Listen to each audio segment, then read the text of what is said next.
자, 민족문제연구소 역사전문 팟캐스트 내일을 여는 역사입니다. 네, 청취자 여러분 반갑습니다. 반갑습니다. 자, 지난 시간에 이어서 계속해서 서승 선생님과 이야기를 나누겠습니다. 오늘도 역시 우리 김영환 실장 함께하겠고요. 네, 안녕하세요. 김영환입니다. 대외협력실장입니다. 그리고 김세호 PD도 함께하겠습니다. 네, 안녕하세요. 김세호 PD입니다. 네. 자, 우리 김영환 실장 오늘 얘기는 어디서부터 좀 풀어가 볼까요? 예, 지난 시간에 서승 선생님께서 어린 시절부터 한국에 이제 제1조선이 들어서 유학 오시고 그리고 또 감옥에서 옥중 19년의 생활 얘기에 대해서 자세히 들었습니다. 이제 출소 후에 그 뒤에 이제 활동 그리고 이 책에서 주로 말씀하신 내용들에 관해서 동아시아의 평화 그리고 과거의 미래에 대한 이야기들을 본격적으로 나눠보겠는데요. 네. 먼저 첫 번째로 이제 나오셔서 1년 계시고 이제 미국 가셨어요. 그래서 버클리에서 2년 반 계셨고 그러면서 또 세계 여기저기를 이제 주로 처음 오셔서는 본인과 같은 양심수들 석방도 열심히 하셨고 미주, 유럽, 남미 등 강연 여행 다니셨습니다. 그리고 거기서 이제 저는 좀 인상 깊었던 게 역시 그 서구의 인권 운동이라든지 서구 인권론의 한계 이런 점을 지적하시고 그래서 동아시아 국가 폭력의 현장으로 그래서 오키나와 제주 연변 타이완 이쪽으로 이제 선생님께서 본격적으로 활동 그리고 생각의 지평에 대해서 이제 실천을 하시게 되는데요. 저는 미국과 일본 중심의 이런 지역 지배 질서를 그 민중 중심의 질서로 전환하는 것이 정말로 중요하다. 그 동아시아 민중은 누구인가, 동아시아란 무엇인가 이런 문제에 대해서 본격적으로 이제 활동을 하시게 되는데요. 궁금한 거는 그 부분 서구 인권운동, 서구 인권론의 한계라고 하고 지적하신 부분에서 좀 간단히 선생님 말씀해 주시겠어요?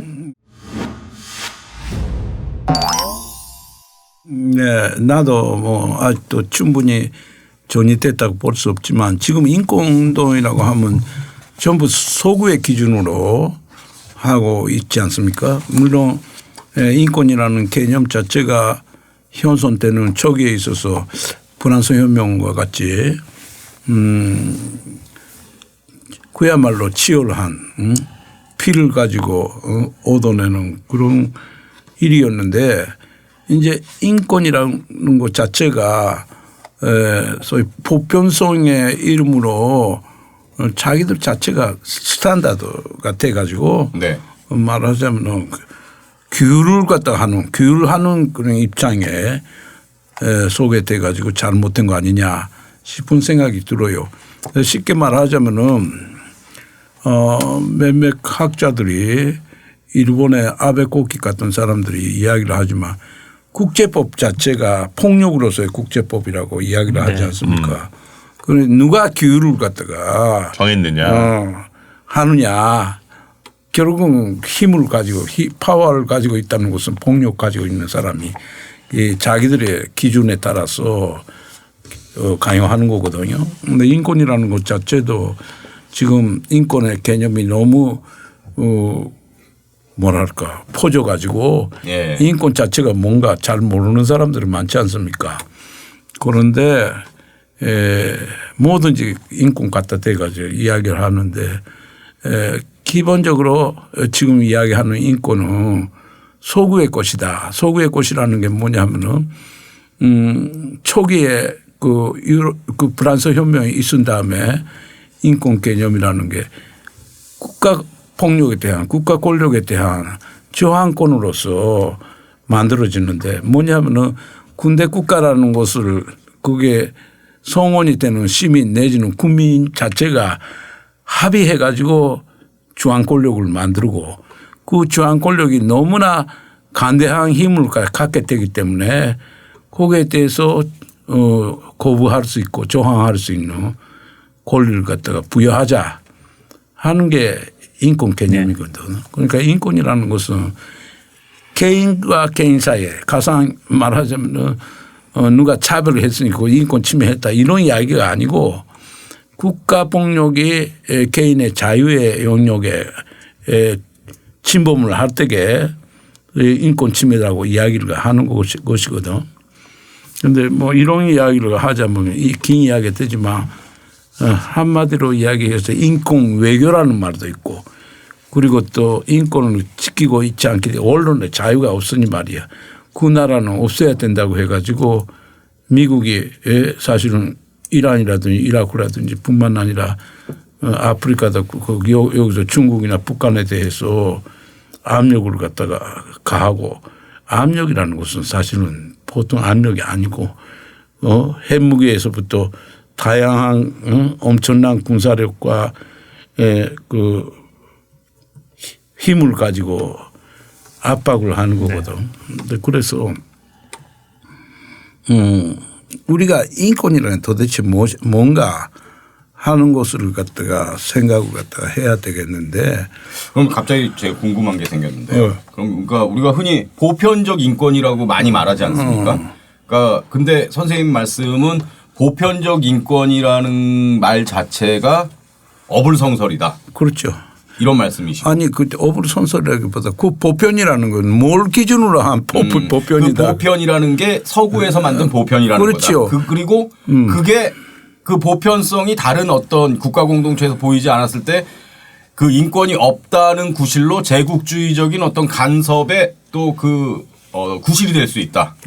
그런 걸 얘기하시는 건가요? 그렇죠. 그러니까 간단한 예로 프랑스 인권선언 200주년이 78년에 파리에서 89년에 파리에서 있었는데 그때 그 유럽 아프리카에서 온 활동가들의 이야기가 이 과거 200년 동안 인권은 지중해를 넘어서 아프리카에 온 적이 없다.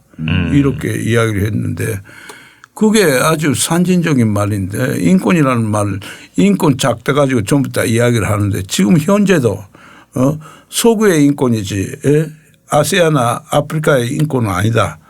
이렇게 이야기를 갖다가 할 수 있거든요. 그런데 사람들은 인권은 다 좋은 거 아니에요. 가상 관주 같은 데서 관주 인권 선언 같은 거 내가 아는 누군가가 써놓는 것인데 그거는 나는 아니라고 생각해요. 거기서 그 여성 인권, 장애자 인권, 노인 인권 뭐 여러 가지 잡다하게 넣어놨는데 그런 인권 선언은 관주에서 왜 할 필요가 있나 하는 게 내가 몇 번 이야기한 적이 있거든요. 왜냐하면 다른 데서 다 나와 있는 이야기를 갖다 거기서 하는 것은 그 소위 보편적이라는 작대에 자기들 갖다 맞추려고 하는 그런 이야기밖에 안 된다고 생각을 하거든. 관주가 주장하는 인권이나 도대체 뭐냐 하는 이야기를 갖다 또 해야 될 거 아니에요. 그런 게가 내가 없다고 생각을 하거든요. 그리고 아까도 이야기했지만 인권이라는 것은 오히려 그 억압받는 사람을 더욱더 못 살게 하는 그런 그 역할을 갖다가 하고 있는 그게가 현실 아니냐 그런 이야기를 갖다 하는 거죠. 그래서 선생님께서 이제 동아시아 특히나 이제 식민지배 청산 얘기하고 이제 이쪽으로 이제 선생님이 이제 활동하시고 이런 것이잖아요. 그렇죠.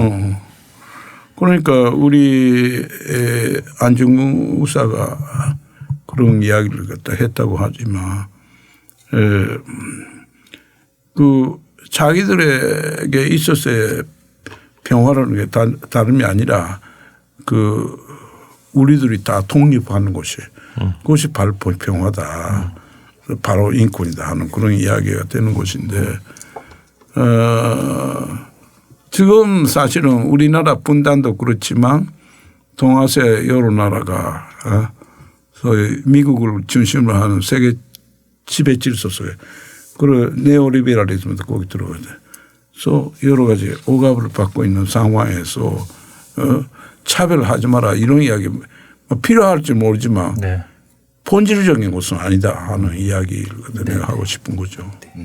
선생님 책에서 그래서 서구 그 역사적 성찰과 국가 폭력의 본질에 다가가지 않는 그런 인권은 피상적이고 되게 양비론적이다 이렇게 이제 선생님 책에서 직접 서술을 하셨거든요. 네.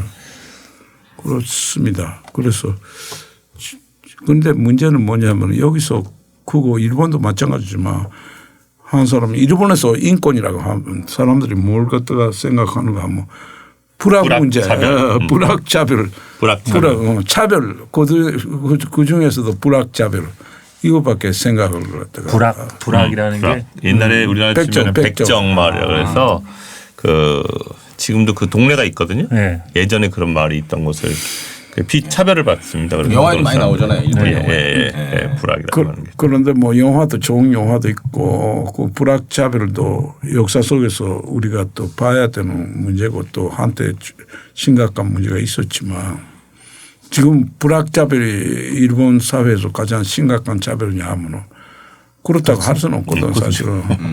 그런데 문제는 뭐냐면은 인권 팔아먹고 또 그 특권적인 생활을 하려고 하는 그런 인간들도 나타나니까 불악 그 해반 동맹 같은 데는 특권화돼 가지고 차별을 받았다고 하면서 그걸 가지고 말하자면은 공갈 협박하듯이 거기서 특권을 따내고 이런 그 문제들도 있고 하니까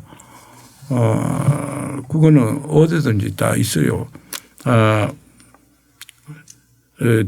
막 그 여기서도 그렇죠. 인권 문제 가지고 가상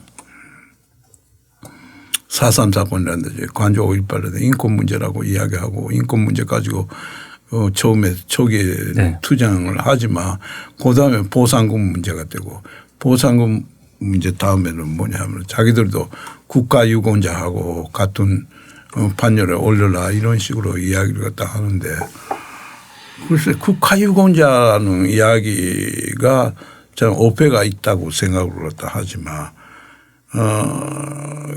결국은 관저 5.18 같은 데서도 그런 이야기를 갖다 했었지만 그 사람들이 국가폭력에 의해서 희생당해 가지고 결국은 기결점이 뭐냐면 그 국가에 의해서 영예를 갖다 받아 가지고 그러니까 거기서 돈 받는 것이 자기들이 목적이냐 하는 게가 문제가 돼야 되잖아요. 네. 그렇죠.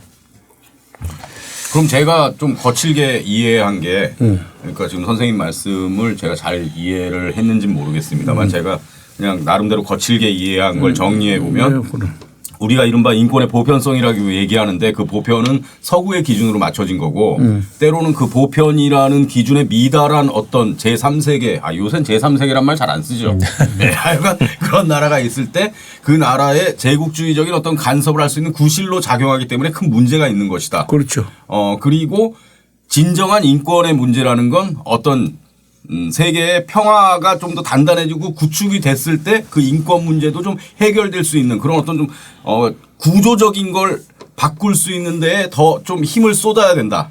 그 부분이 좀 약간 이해가 좀 마지막 이해가 제가 잘 안 되는 거예요. 그걸 한 번 더 설명해 주시면 앞에가 좋은데 평화라기보다 아까도 이야기했지만 인권이라는 게 뭐냐면 강대한 주한 권력에 대해서 그거는 개인주의 입장에 순위가 그럴 때 개인의 자유를 갖다 진보를 갖다 받지 않으려고 하는 또 헌법상으로는 그 자유를 갖다 권리를 갖다 인정한다는 것 자체는 그 권리 침범하면 안 된다는 이야기인데 말하자면 그런 그 관대한 주한 권력의 간섭에서부터 사람을 갖다 보호하는 장치가 인권이란 말이에요. 그런데 그렇게 이야기한다면 평화운은 조금 다른 차원의 이야기고 세계적으로 말하자면 아까 아베 교수가 이야기했듯이 폭력으로서의 국제법이 없어야 되는 거고 가상 지금 뭐 한반도에서 북한에 대해서 핵포기하라 이렇게 핵포기하는 게 옳다고 하면 지들도 포기해야 될 거 아니야. 그렇죠. 미국이 포기해야 되죠. 뭐 자기들만 자기 가지고 니 포기하라고 하면 그게 그 말이 돼요. 그래가지고 리비아와 같은 포기하면은 옳지 잘했다 하면서 말 두들겨 패고 뿐만 아니라 손들이채 다 사람 죽여버리고 이런 게가 문제고 그래가지고 인권은 무슨 인권을 갖다 논하노. 그렇죠. 그래서 우리가 인권이라고 할 때게 일상적인 여러 가지 소소한 문제 이것도 뭐 인권이라고 할 수 있고 그런 경우는 포박에서 이야기하는 것은 뭐냐면 그 A라는 인물이 나에게 차별적으로 대하고 갑질을 한다. 이거 인권 침해다. 이게 사실은 포박의 논리고 하면은 그런 상황을 국가 권력이 반치를 갖다 하고 있다는 것 자체가 소위 그 국가의 책임으로서 인권 침해다. 이런 이야기가 될 수 있는 것인데 또 뭐 하여튼 복잡하게 이야기 안 해도 뭐 일상적으로 그런 문제들도 있습니다만 우리나라는 이른바 그 인권 의식이라는 게 상당히 많이 발달되어 있는 것은 사실이고 그것 때문에 지금 여러 가지 많은 문제들이 생기기는 하지만 여기에 있어서 가장 그 본질적인 문제가 도대체 뭐냐. 물론 그런 일상적인 차별 문제라든지 이런 걸 하지 말라고 하는 것은 아닌데 가장 우리나라에서 한국 자체가 사실은 이번에 남북 그 관계가 틀어진 것도 그렇고 지가 하고자 하는 바를 갖다가 실천을 하지 못하고 네. 그거에 간섭받는 말하자면 주권이 없는 상태 이것이 가장 그 근본적인 인권 침해의 그 문제가 아니냐. 그런데 이런 문제에 대해서는 간접적이고 멀고 일산적으로 자기가 직접 피해 보는 거 아니니까 사람들이 관심이 없다 이렇게도 이야기할 수 있겠지만 그런데 한국 경우는 매우 정상적이고 앞선 사회로 사람들이 생각을 하고 있잖아요. 네. 그런 게 나는 상당히 잘못된 거 아니냐. 그 생각을 갖다 해요. 그러니까 남북 관계나 한반도 비핵화 문제에 있어서 비핵화 문제 대한민국 정부가 제 목소리를 제대로 내지 못하게 만드는 미국의 그 간섭 이런 주권이 침해되는 상황에 그게 바로 인권 침해의 본질이다. 그렇죠. 예. 그렇죠. 사실은. 선생님 말씀하셨어요. 여기서 그래서 국가보안법하고 그 일제유산인데 보안관철법 이런 것이 지금 정상회담이 실현되고도 있는데 역시 네. 그래서 최대의 근본적인 인권 문제는 바로 민족해방의 과제다. 이런 말씀을 하셨습니다. 그렇죠. 진정하게 인권을 생각한다면 인권의 핵심이 정치 사상의 자유 같은 거 아니겠습니까? 그렇죠. 그런데 정치 사상의 자유를 억압하고 있는 국가보안법이 현존하는 거에 대해서는 이런 방구 얘기하지 않으면서 그렇죠. 예, 일상의 작은 차별, 작은 차별을 표현하는 게 조금 안 좋을 수도 있겠습니다만 어찌됐건 거기에 천착하는 건 잘못된 태도다. 이런 말씀을 하시는 거죠 지금. 본질을 알아야 된다. 보고만 하는 거. 보고만 하는 건 잘못으로 거듭나고 있는 것 같은데. 네. 그렇게 이야기를 갖다 할 수 있죠. 사실은 뭐 아까 이야기한 것보다 더욱더 또 심각한 문제 있죠. 언론의 자유, 저 정치 결사의 자유, 시위의 자유, 전부 다 모든 자유들이 가장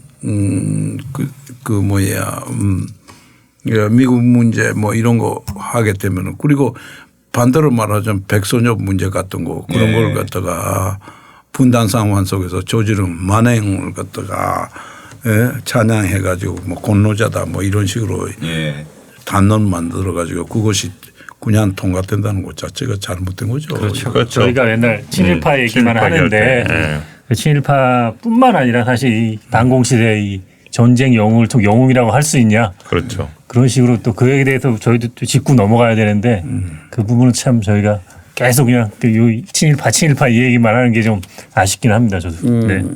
그러니까요. 평화를 추구하는 세상에서 전쟁이라는 말하고 영웅이라는 말이 같이 써 있는 건 형용 모순이죠. 그렇죠. 네. 굉장히 오랜만에 좋은 얘기한 것 같아요. 자 이제 본론으로 한번 우리 일본 이야기로 선생님이 지금 뭐라 그러셨는지 알아요? 매우 좋은 말씀입니다. 누구나 할 수 있는. 자 이제 일본의 얘기로 넘어가 볼까요? 네. 예. 아베는 왜 그러는 겁니까 선생님 도대체?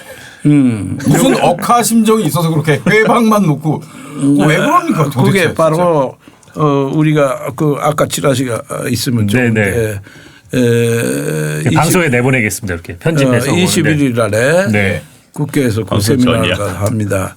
일본은 한반도 평화의 해방군인가 하는 주제로 일본 문제를 갖다가 거론하는데 나는 아베에 대해서는 글로 쓴 적도 있습니다. 물론 개인적으로 아주 못된 놈이죠. 못된 놈이지만 그 이상은 시원하네요. 사실은 내 그 친구 가츠라지마 교수 같은 사람 매일 아침에 뉴스 방송 들으면 그 얼굴 나올 때마다 부토증이 그렇지. 생겨가지고 도저히 그 볼 수가 없다는 그런 이야기까지 하는 사람. 사실은 구토증이 나는 얼굴이죠. 사람이 연못 가지고 짜별을 하면 안 되지만. 예. 그런데 문제는 네.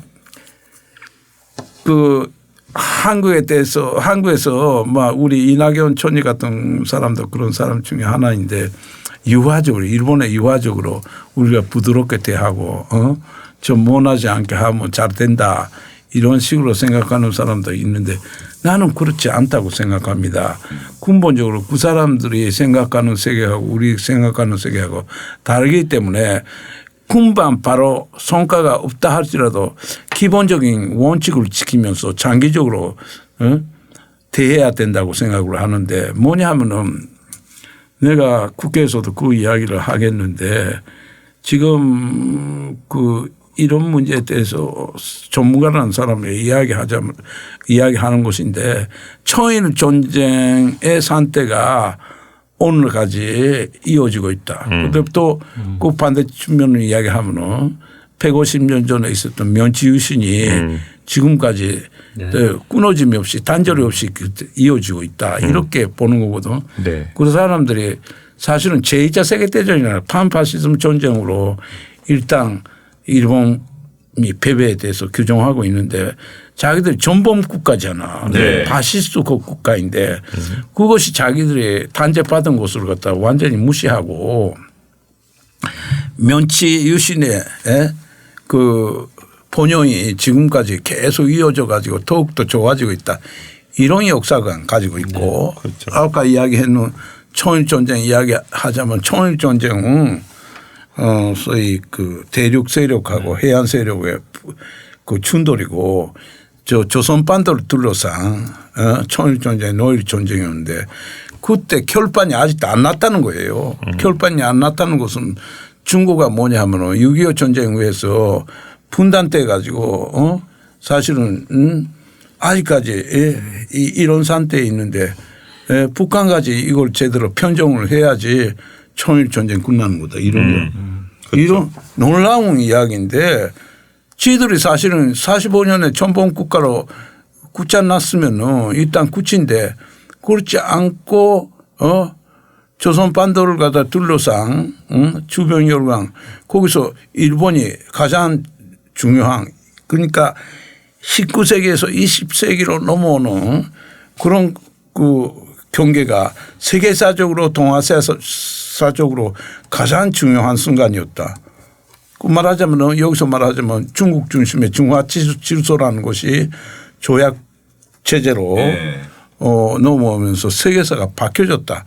세계사의 주인공이 서구에서 비서구로 옮겨졌다. 그 비서구라는 게 뭐냐면 일본을 이야기하는 것인데 그런 식으로 이야기해 가지고 그래서 그때 청일 전쟁에서 결국은 조선 반도를 둘러싼 말썽 문제는 일단 굳혀놨을 텐데 그 다시 반대로 밀리 가지고 6.25 전쟁 일어나 가지고 이렇게 분단돼 있는데 거기까지는 이야기는 안 하지만 사실은 이걸 갖다 다시 실지 회복해 가지고 한반도를 갖다 일본의 컨트롤 아래에 넣어야지 일본이 안전 보장이 보장되고 현대사가 완결되는 거다 이런 이야기를. 지금 2019년에 나온 책에서 주장을 갖다 하고 있어요.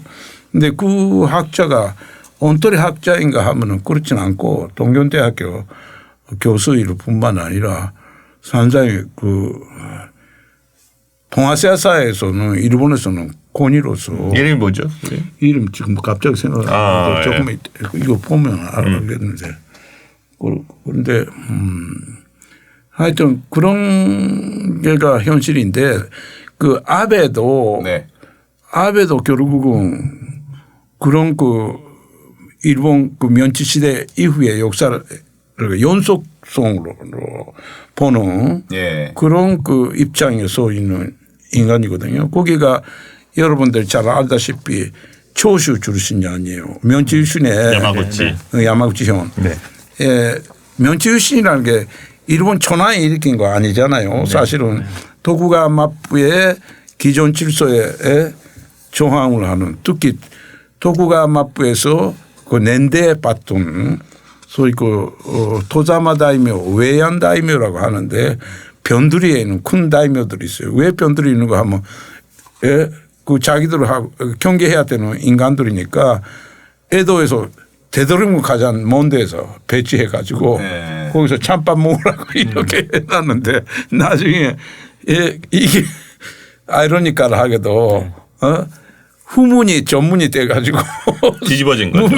문명이라든지 이런 게 기술이 이쪽으로 들어오게 돼 가지고 오히려 에도가 좀 후문이 돼 그렇죠. 그런 상황 속에서 이런 다른 것도 있지만 기본적으로는 사츠마하고 조슈, 가고시마하고 야마구치가 이 출신자들이 조난을 업어서 그때 조난이 14살밖에 안 됐는데 업어서 정권을 잡은 거 아니에요.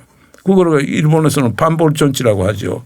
반볼전치라는 게 1945년까지 일본의 중요한 육군 참모전장, 육군 참모전장, 육해군 대장 대신 전부 여기 출신들이고. 그리고 오늘날까지도 기본적으로 야마구치현 출신들이 계속 그 정권을 잡고 있거든요. 반복. 이토 히로부미. 이토 히로부미뿐만 아니라 저 기시도 그렇고 노부스케. 그리고 사토도 그렇고 기시가 노부스케가 아베 외할아버지잖아요. 외할아버지. 조금 일본 학자들에 따라서는 좀 아베하고 손질이 다르다고 하는데 기본적으로는 그쪽의 출신자들이. 그런데 이게 또 한국에서는 잘 알려져 있지 않는데 초슈라고 하는 야마구치현 출신들은 면치 출신이 육군의 핵심이 돼요. 그리고 육군의 핵심이 되고 사스마는 해군. 그래서 역할 분담해 가지고 양쪽에 소위 연합해 가지고 천황을 업어서 일본 군국주의 이렇게 만들었는데 육군이라는 게 도대체 뭐냐 하면은 야마구치현 바로 가까이 있으니까 조선반도 만주 중국 이쪽에 중국 침략의 전병이 됐을 뿐만 아니라 그쪽에 조선 촌독 같은 것도 그렇고 그리고 중하급 관료들이 이게 야마구치현 출신들 경찰들이 그래가지고 거기를 갖다 자기들의 그 토세 자기들 영역으로 삼았고 사츠마는 오키나와 대만 네. 동남아 해군 이런 식으로 역할 분담을 해요. 그래서 그야말로 아베야말로 일본 군국주의의 그 골수일 뿐만 아니라 그 속에서 특히 조선반도를 갖다 주된 자기들의 영역으로 삼아가지고 그걸 갖다 주무르거리고 침략을 진행해놓은 그런 주체다. 거기 출신이다. 우리는 정확하게 그걸 갖다 알아야 됩니다. 그래서. 근데 결국 아베가 이렇게 군국주의 부활을 꿈꾸는 게 결국은 2차 대전 이후 전범들을 그 군국주의자들을 미국이 살려줬기 때문에 그런 거 아닙니까? 그렇죠. 그런데 그것은 조금 생각을 해야 되는데 물론 살려줬다는 것은 무슨 미국에 아주 베네볼란트하고 아주 자비심이 많고 살려준 것 같은 그런 인상을 받는데 그렇지는 않고 미국에 철저히 아주 냉정한 자기들이 이익에 이용한 거죠. 이익이 이용이라기보다 양쪽에서 공생관계죠. 그러니까 막말로 꼬붕 하나 만들려고 그렇게 한 거 아닙니까? 근데 그 특히 2차 세계대전 후에 천황이 살아남은 문제에 대해서는 천황의 전쟁 책임 문제. 미국 내부에 있어서도 상당히 논쟁이 있었어요. 논쟁이 있었는데 논쟁의 주된 방향은 뭐냐면은 천황 살려놓고 이용하는 게 좋다. 그리고 이혼주의로 해가지고 됐잖아요. 근데 천황 자기가 아주 사실은 일본 사무라이 정신이 있으면 배 갈라가지고 죽어야지.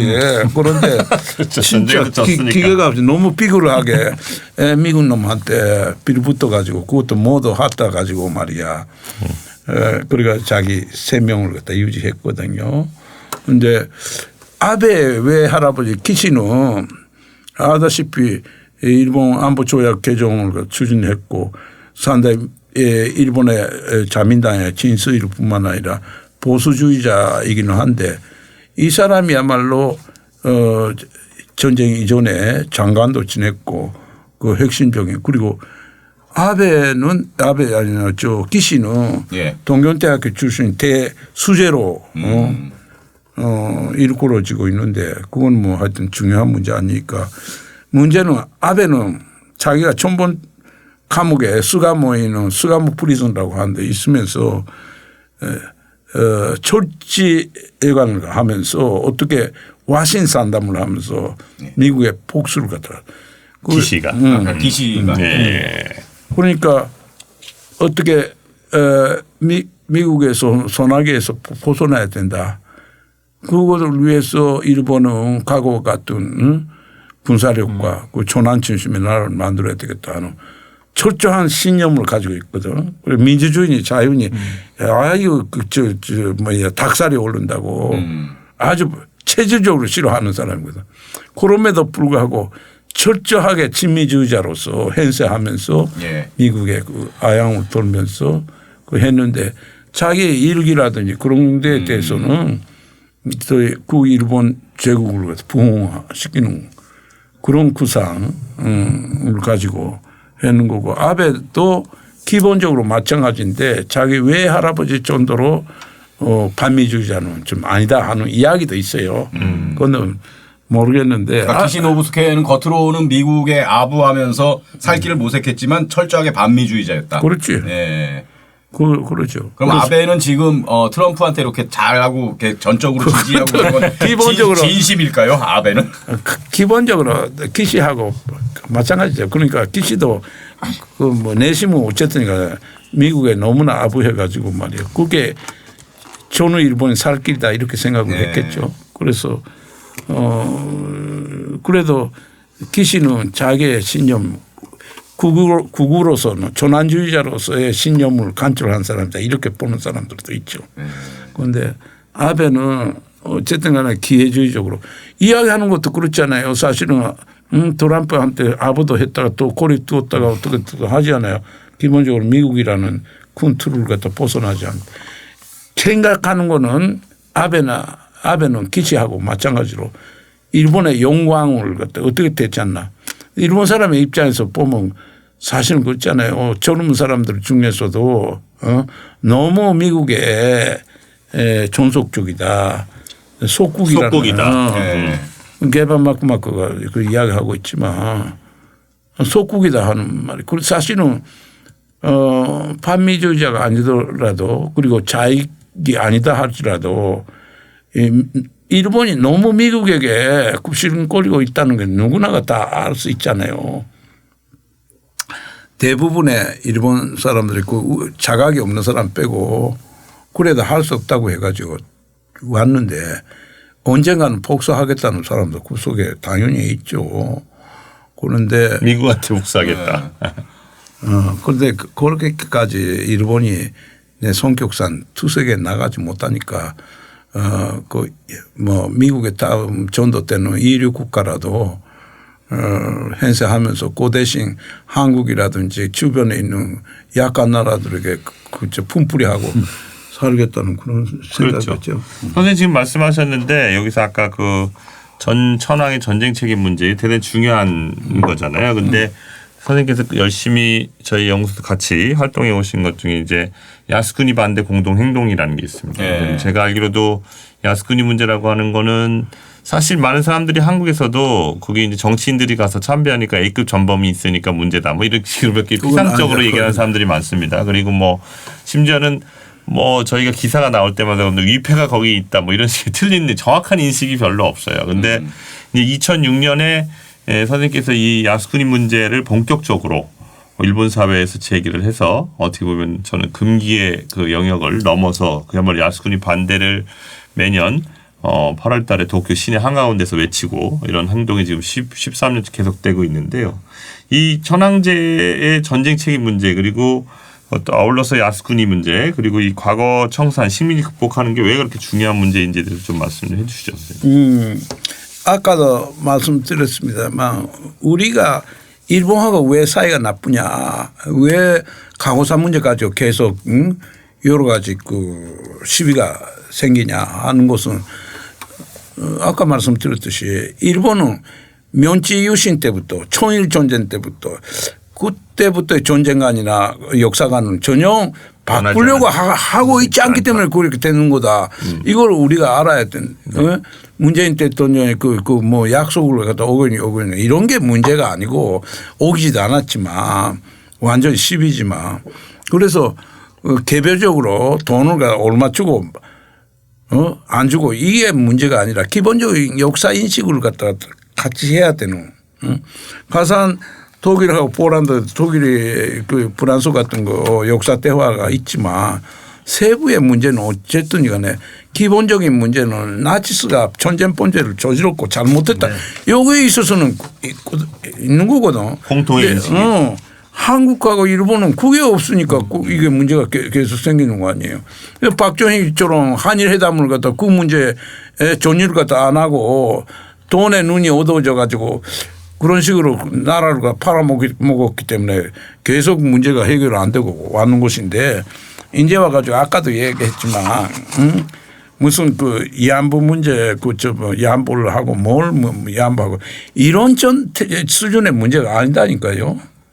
그래서 나는 단기적으로는 어려움이 있다 할지라도 중국도 여러 가지 문제가 있지만 중국하고 그리고 일본에게 피해를 받은 나라들하고 네. 같이 연대를 해서 연대를 하면서 일본에게 계속 올바른 역사 인식에 서라 이렇게 압박을 갖다 해야 되고 그걸 때문에 그걸 위해서 우리가 지금 여러 가지 박물관이 뭐 기록관이 역사관이 짓고 있지만 이걸 넘어서 가상 중국하고 그리고 베트남하고 같이 한다든지 이런 것도 또 우리가 생각을 해야죠. 그러니까 일본 정부가 식민 지배에 대해서 잘못된 일이라는 그런 인식을 먼저 가져야 된다는 말씀이신 건데 그렇죠. 아베가 그걸 가질까요? 아베가 가지는 것이 아니라 지금 문제가 되는 거 우리 스스로 특히 우리나라에서 한국 사람 자칭하는 일본 전문가 일본 전문가보다 뭐 저희 그 요즘 이야기하는 토웨라고 하는 거 있잖아요. 토착외고. 네. 사실 한국 사람이라고 이야기를 하지만 이야기하는 거 사고 행동하는 거 전부 다 일본 그것도 일본 보통 일본 사람 일본 우익하고 똑같이. 그렇죠. 사실 내부에 이게 일본 우익을 끌어안고 있는 나라예요 여기가. 그러면 일단은 이제 우리나라 그 토착 외고하고 일본의 우익이 공통의 역사 인식을 갖고 있네. 공통이라고 내가 이거 안에서 이야기하고 한 몸이라니까 한 몸. 그 완전히 연계불에 하고 있잖아 지금도. 여기서 책 내면 바로 번역하고 선정해주고. 그렇죠. 사실은 지금 더 노골적으로 이루어지고 있죠. 이용훈의 책이 같은 거 여기서는 그래도 약간 눈치도 본다고 해가지고 요즘은 눈치도 안 보지만 이용훈의 그 친일전적주의 같은 거 여기서 10여만 부 10만 부 넘었죠. 돈 많이 벌었다 그러더라고요. 일본에서는 40만 부 넘고 50만 부에 육박하고 있어요. 그런데 그게 사실은 내용상으로는 온돌이는 어쨌든 간에 내용상으로는 조선에 관한 이야기 아니에요. 그걸 일본 사람들이 관심을 갖는다는 것은 조선에 대해서 관심이 있는 것이 아니라 그렇게 이용훈 등의 도회들이 그런 이야기를 하니까 너무 반갑고 좋은 거예요. 이때까지 참아왔었는데. 참아왔다기보다 한국에 대해서 계속 콤플렉스 가지고 있었죠. 자기들이 조지는 죄가 있으니까. 역사 문제. 선생님 이 책에서 이제 지금 말씀하신 이런 그 아베 이런 것들이 이제 일본은 결국 제국으로 간다라고 이제 계속 얘기를 해주신 거고 그거를 막을 수 있는 방법으로 평화라고 하는 한국 한반도의 평화 프로세스가 되게 중요하다 이제 이런 말씀을 좀 해주셨잖아요. 그 얘기를 한번 해주시는 걸로. 예, 아까도 말씀드렸지만 한국 안에서 그거는 아까 그 친일 분자에 대한 처벌 같은 거 이야기했는데 그 군조의 본질은 뭐냐 하면 주공의식입니다. 사실은 촛불 시위의 가장 본질적인 문제는 주공의식이 아닙니까? 이게 네. 아주 컸다고 봅니다. 네. 네. 그래서 이게 주권이라는 게 개인의 국민의 주권도 있지만 그 나라의 주권 문제가 있잖아요. 예. 이것이 별개의 것이 아니거든요. 사실은 하나로서 주권을 갖다가 어떻게 우리가 확립하냐 하는 문제를 갖다 더욱더 추구를 갖다 해야 되겠는데 평화라고 하는 이야기는 매우 추상적으로 생각하는 경우가 많지만 내가 이야기하는 평화라는 게 그런 것이 아니죠. 그러니까 우리가 주권을 갖다가 되찾아 가지고 제대로 주권을 가진 민족으로서 그 수준에서 또 시작해 가지고 이 대화가 이루어져야지 남북이 이야기가 되는 거거든요.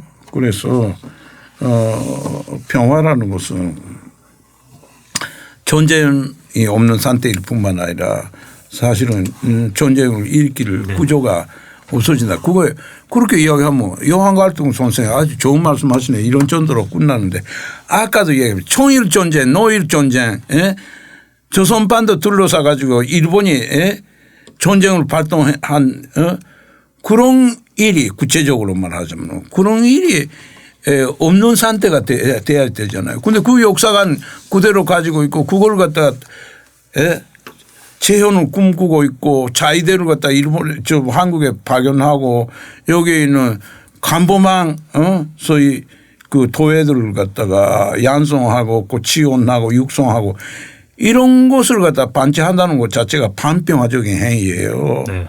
그래서 우리가 평화를 갖다가 전쟁이 없는 상태라는 게 지금 소위 안전보장 문제에다가 전부 다 기교를 시킬 것이 아니라 예. 그 전쟁의 원인을 제공하는 문제 우리에게 가장 심각한 문제는 소위 말하자면 그런 침략적인 의도를 가지고 또 과거의 실족이 범죄를 갖다 저지른 그런 것에 대해서 우리가 철저히 그 인식을 갖다가 해야 되는데 인식 자체가 없어. 왜냐하면 그 우리나라에서 반민특위도 그렇지만 그런 것들이 반치되어 왔잖아요. 겉으로는 반일이지만 속으로는 친일이라는 게 속으로 너무 친일했어요.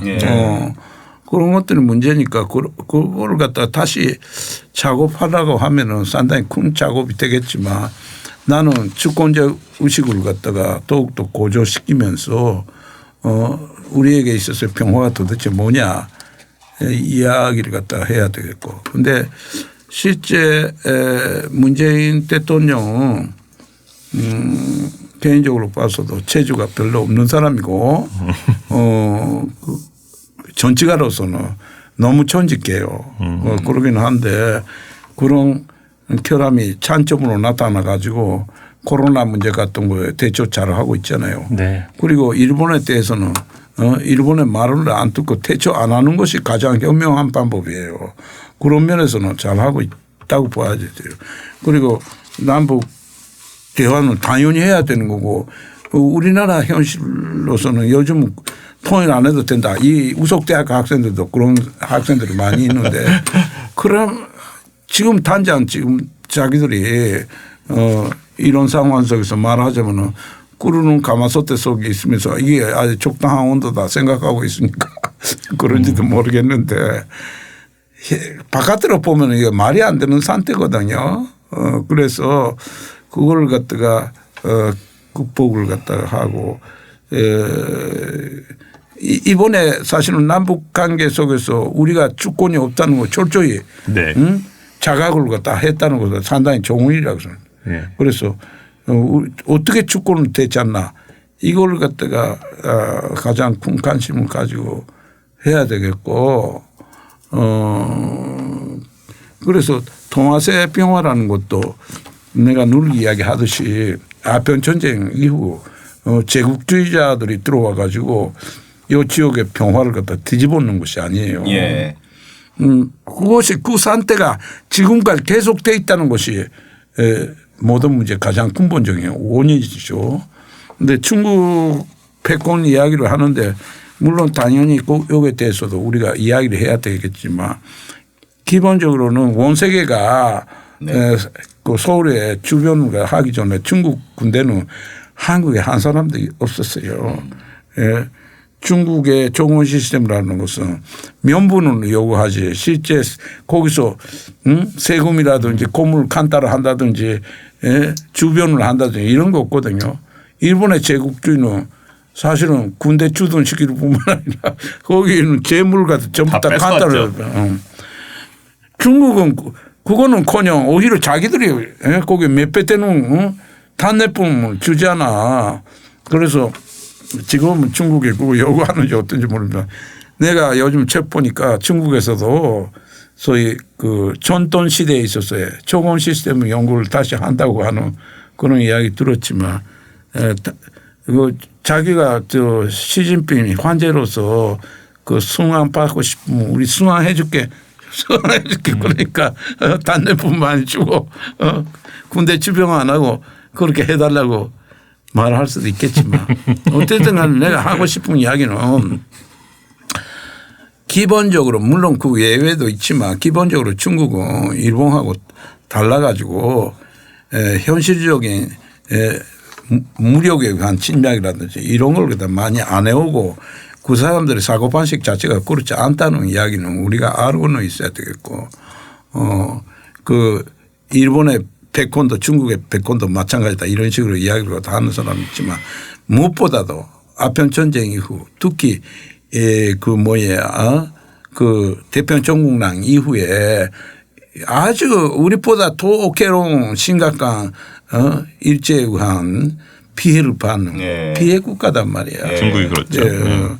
우리가 콘돔의 피해가 도대체 뭐냐 말하자면 아픔에 공동체 아픔의 연대를 갖다가 구체적으로 해나가야 되거든. 다 한국에서는 도회들은 그걸 갖다 어떻게 이관시키려고 여러 가지 하잖아요. 그런데 좋은 점을 갖다가 많이 그걸 해야 되겠고 솔직히 세계적인 전세 보면은 지금 미국의 카운터 바란스로서는 중국밖에 없는 거니까 그런 점을 갖다가 견제를 갖다 하면서 특히 옛날에 그 중국은 무력 행사를 안 했다. 수나라, 촌나라, 단나라 외에는 안 했다는 식으로 이야기를 갖다가 하면서 중국을 갖다가 호매고로시 해가지고 말이에요. 우중문이가 쳐들어오지 않았습니까?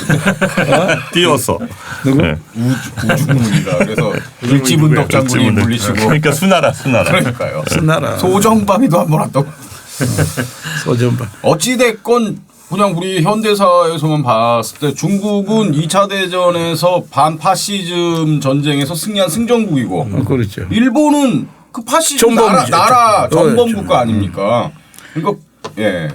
근데 세계사의 심각한 문제는 지금 말씀하셨듯이 일본의 파시즘이 천산이 안 됐고 그럼 일본 병화국가인데 하는데 일본 병화국가의 그 병화라는 게 도대체 뭐냐 하는 걸 우리가 검토해봐야 되겠는데 한마디로 이야기해 가지고 다카시 테츠야 선생이 이야기했듯이 헌법 구조는 찬성이고 일본 전쟁 말아야 되겠다. 그건 뭐 하지 말아야 되겠지만 문제는 그렇게 주장하는 사람이 왜 오키나와 문제 그리고 야스쿠니 신사 문제 남징 학살 그리고 제일조선인 문제 한국과 중국에 대한 혐오 감정 이런 문제는 왜 이야기 안 하냐 이렇게 말씀하시는데 그 쉽게 말하자면 자기 한 몸이 편안하면 그걸로 다다 이런 식으로 생각하는 구석이 있는 것 같아요. 근데 한 몸이 편하다고 해가지고 다가 아니다 하는 이야기를 갖다가 말로만 아니라 현실적으로 알려줘야 돼요. 네. 아까 이야기에 되돌아가지만 사실은 아베는 예. 면치 유신 이후에 군국주의 사상을 바탕으로 하기 때문에 평화니 인권이니 민주주의 이런 이야기하면 아주 학살이 올라요. 아주 혐오합니다. 그런 말 자체를 갖다 혐오합니다. 그래서 문재인 싫은 거예요. 그 문재인 대통령 자기는 무슨 착한 사람처럼 그 정의파처럼 그런 이야기를 갖다가 하는 식으로 그 자체가 sen의적으로 그러니까 아베가 거부감이다. 생내적으로 문재인 대통령을 싫어한다. 그렇지요. 예. 사실은 그렇잖아요. 내가 작년에 오사카에 갔었지만 그때 뭐야 정상회담 할 때요. 정상회담을 문재인 대통령 배제해가지고 했잖아요. 그런 그 나쁜 놈들이 어디 있어요. 셀롬이 진짜 아니 이번에도 뭐 때문에 그러지? 저 G10이니까 네, 네. 예, 초청했죠. 한국을. 초청했는데 하지 마라. 하지 말라는 나라가 어디 있어요? 참 말하라고 하면 우리도 말하라고 해야죠. 너무 어이가 없죠. 하지마라 그러니까 왠지 장관 이름 같은데요. 하지마라 장관. 네, 일본의 하지마라 장관. 하지 말아라. 그런 사람이 있나? 선생님 그 일본의 수도청장 이름이 뭔지 아십니까? 수도청장? 예, 일본 수도국. 일본 수도. 수도 네. 몰랐고. 무라카와 쓰지마. 무라카와 쓰지 마. 무라카와 쓰지마. 수시마. 그게 뭔가 이제. 물 아까우니까 쓰지 말라고요. 선생님 처음 들으세요? 이 얘기 처음 들으세요? 그냥 우리끼리 하는 그런 무라카와 쓰지 마는 일본말 돼요. 아, 그렇죠. 네. 얘기가 이상한 대로 흘렀는데 저는 우리 선생님 말씀 중에 이제 한반도 평화를 위해서 우리가 가져야 될 건 주권 의식이다. 이 말이 참 가슴에 와닿았습니다. 그리고 개개인의 주권 의식도 중요하지만 국가 주권이 잘 작동하고 있는지를 잘 봐야 된다. 그런데 우리나라의 그 배경으로 말하면 민족 주권이죠. 민족 주권. 민족 주권. 예. 그래야 남북 대화 속에서도 우리가 그 미국의 압력이나 간섭에서 조금 더 우리 목소리를 잘 낼 수 있고 그리고 미국한테 우리도 명백한 국권 주권라는 걸 끊임없이 좀 상기시켜야 된다. 그렇죠. 그렇죠. 예. 그렇죠. 남북 대화도 한국이 주권 가져야지 말이 되지. 그렇지 않고서는 대화가 어떻게 돼요. 안 되죠. 그렇습니다. 그 개성 폭파되고 그럴 때 우리가 연락사무소? 예, 연락사무소 폭파되고 그럴 때 우리가 참 너무 잔인하고 네. 너무 폭력적이고 너무 비인간적이다 이렇게 느꼈을 거지만 반대로 말하자면 얼마나 화가 났겠나. 그러니까요. 그 전세현 장관이 그 말씀하셨잖아요. 문재인 같은 사람까지 그런 이야기를 하고 있는데 하나도 약속해놓고 하나도 안 지켰는데 미국이 미국이 아니고 한국도 그렇고 한국도 미국이야 원래 안 지키는 놈이지만 그래도 하겠다고 해놓고 왜 아무것도 안 했는데 그걸 믿고 우리가 앞으로 어떻게 그걸 갖다가 대화를 하겠나. 주권을 가져야지. 주권 의식과 민족 주권 이것이 잘 작동되는지 좀 관심을 많이 가져야 될 것 같습니다. 그래야 진짜 평화로 가는 한국을 만들 수 있지 않을까 생각이 됩니다. 그리고 우리가 평화를 제대로 그 타내고 지켜내고 또 발전시키면은 일본이 아주 아베가 제일 싫어하는 거예요. 그런 걸 갖다가 말하자면 밝은 빛을 갖다가 사탄들이 아주 두려워하듯이 존직하고 공평하고 민주적이고 또 평화고 이런 것들을 아주 두려워하는 그런 어둠의 세력이니까 그렇죠. 그러니까 네. 좋은 겁니다. 다로 없어요. 아베 개새끼 뭐 이런 식으로 이야기를 해도 그러나 우리가 올바르게 하면 그거 보고 뭐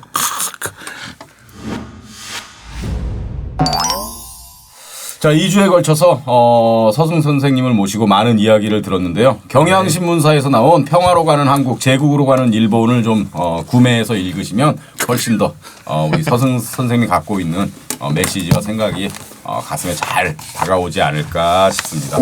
우리 김세호 PD 2주에 걸쳐서 함께 했는데 어떠셨습니까? 네, 서 선생님 뵌지는 옆에서 뵌지는 저도 한 3, 4년 정도 됐는데요.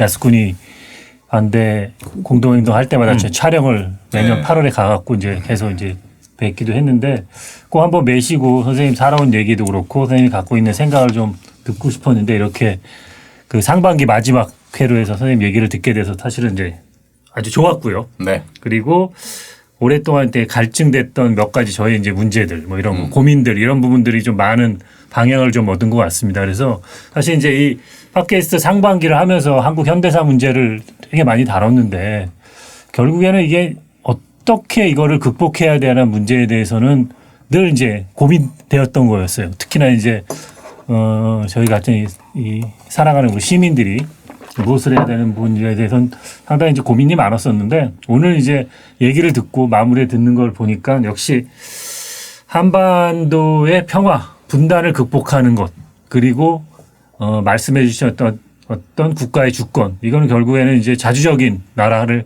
세우는 문제 이 문제가 결국에는 모든 문제의 출발점이자 마지막 점이다라는 생각이 좀 들어서 그런 문제를 좀 명쾌하게 마지막에 들을 수 있게 돼서 너무너무 좋았고요. 뭐 앞으로도 계속 선생님 하는 활동에 같이 좀 참여하면서 열심히 한 힘을 보태는 그런 사람이 되도록 하겠습니다. 네, 좋습니다. 이야기하신 김에 네. 오늘이 이제 상반기 방송 마지막이잖아요. 네네네. 우리 방송 어느 정도나 쉬게 되는 겁니까? 한 달 한 반 정도 쉬고요. 네. 그럼 다음 방송은 언제 업로드가 되는 거죠? 9월 15일쯤. 네. 정확히 모르겠는데. 분들이 그때까지 기다릴 수 있을까요? 네. 한 10만 명이 기다리지 않을까요? 네네. 뭐 우리가 안 하겠다면 기다리셔야죠.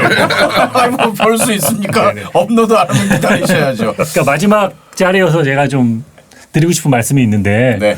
저희가 이제 이 방송을 3월 달부터 시작을 했을 때 스튜디오 멋진 스튜디오를 꾸미면서 이제 스튜디오 자랑도 막 하지 않습니까? 그래서 이제 주변에 이제 많은 사람들이 물어요. 이런 시민 단체 이런 스튜디오를 훌륭하게 만들어 놓고 방송하고 이게 도대체 돈이 어디서 나는 거야? 막 이런 얘기도 하고 하는데 저희 방송의 사실 실질적인 제작자는 우리 이제 민족문제연구소 12,000명 정도 되죠. 네. 12,000명 정도의 회원분들이 그렇죠. 후원 회원분들의 작은 정성으로 이 방송이 만들어지고 있습니다. 그래서 실질적으로 팟캐스트의 진짜 제작자는 우리 후원 회원이다. 그분들께 늘 감사하다는 생각을 하고 있고요. 앞으로도 그런 감사의 마음을 받아서 그분들이 함께 할 수 있는 좋은 방송을 만들도록 노력을 많이 하도록 하겠습니다. 좋습니다. 자, 9월 15일에 이제 새로운 시즌이 업로드 될 텐데요. 또 많이 좀 기대해 주시고 지지해 주시고 응원해 주셨으면 좋겠습니다. 우리 김영환 실장은 어떠셨습니까? 예, 저는 서순 선생님을 만난 게 지금부터 23년 전입니다. 와, 오래됐네요. 97년에 예. 일본의 북해도에서 제가 전에 말씀드렸잖아요. 유해 발굴할 때. 20대 때. 네. 그때 만나서 선생님하고 온천에도 같이 가고 그랬어요. 아하. 등 기억나세요? 선생님 선생님 기억나세요? 뭐가 기억 안 했는데 심한 나이 같이 갔잖아요. 등 밀어 드렸다는데요. 그때 이후로 하여튼 선생님의 언저리에서 계속 도망 다녔는데요. 왜요? 그 얘기는 이제 기니까 나중에 하기로 하고 예. 그래도 많은 일들을 제가 옆에서 쫄쫄쫄쫄 쫓아다니면서 배웠습니다. 선생님으로부터. 근데 제가 이제 드는 생각은 선생님 아까 말씀하신 것 중에 이 역사관이라고 하는 거에서 청일전쟁 얘기하셨잖아요. 예. 그 조슈, 사츠마 이런 얘기 하셨잖아요. 저희 그 식민지 역사 박물관이 전시가 청일전쟁부터 시작이 됩니다. 그리고 조슈, 그렇죠. 사츠마 얘기한 그 메이지 유신에 관한 거 유네스코 세계유산 문제 군함도 사람들이 군함도만 알고 있는데 사실 또 본질적인 거는 거기 요시다 쇼인이라고 소카 손주크라고 메이지 유신의 출발점이 된 사상적인 기반이 사실 거기 들어가 있거든요. 저희 그 연구소에서 유네스코 세계유산 문제를 계속적으로 활동하고 있지 않습니까? 그래서 최근에도 그 산업유산 정보센터가 생겼는데 그 책임자를 맡고 있는 아베의 절친 가토 고고가 저희 민족문제연구소 이름을 확실하게 알고 있습니다. 같이 활동하고 있는 야노 씨에게 요새도 민족문제연구소랑 같이 하고 있느냐.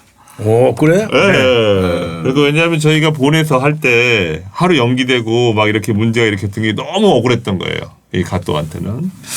그래서 그런 문제에 관해서 저희들 계속적으로 이제 또 말씀하셨고 선생님 또 한반도 평화 시대를 실현하기 위한 해결해야 하는 과제라는 걸 말씀하실 때 제일 먼저 말씀하신 게 우리 안의 전쟁 세력, 침략 세력인 친일파에 대한 역사적 청산의 완수를 제일 먼저 드셨어요. 그리고 또 선생님께서 누구보다 그 식민지주의의 극복이라고 하는 거를 주장해 오셨습니다. 근데 저희가 사실은 식민지 역사 박물관이라는 이름을 졌을 때 무슨 아직도 식민지야 이렇게 욕하는 사람들이 있었어요. 근데 그 부분에 관해서 저는 일본에서 그것도 그렇고 선생님 저희 박물관에 대해서 말씀해 주실 때 가장 명쾌하게 왜 이런 식민지 역사 발굴이 필요한가 말씀해 주셨거든요. 그래서 그런 부분에 관해서 앞으로도 계속적으로 저희한테 좋은 말씀 그리고 좋은 가르침 주시라고 네. 생각을 하고요. 예. 저 연구소에 거는 기대 한 말씀 해주시겠어요, 선생님? 예, 아니 뭐라기보다 뭐 하여튼 우리 좋은 분들이 능력 있는 분들이 하시니까 내가 안심인데 많은 회원분들하고 만날 기회 사실은 주변에 뱀뱀뱀뱀 돌았고 우리가 여러분들의 MT에도 참가하겠다는 말도 여러 번 했는데 실제 이루어지지가 않았고요. 여러분들하고 만나게 된 것이 매우 감사합니다. 반갑고요. 그런데 뭐 그것도 내 혼자서 여러분들하고 만나는 거 아니니까 여기 계시는 우리 김 선생님이랑 좀 뭐 시켜주셔야지 내가 하는 거니까 앞으로 또 만나기를 기대합니다. 네, 감사합니다. 네. 자, 우리 서순 선생님 귀한 시간 내주셔서 거듭 감사드리겠고요. 네, 앞으로도 말씀하신 것처럼 좀 자주 뵀었으면 좋겠습니다. 네, 끝으로 경향신문에서 나온 우리 서순 선생님의 평화로 가는 한국, 제국으로 가는 일본. 네, 많이 좀 애독해 주십사 부탁드리겠습니다. 감사합니다. 네, 선생님 감사드리고요. 늘 건강하십시오. 예, 감사합니다. 자, 함께해 주신 여러분 고맙습니다. 감사합니다. 네, 9월 15일에 만나겠습니다. 예, 감사합니다.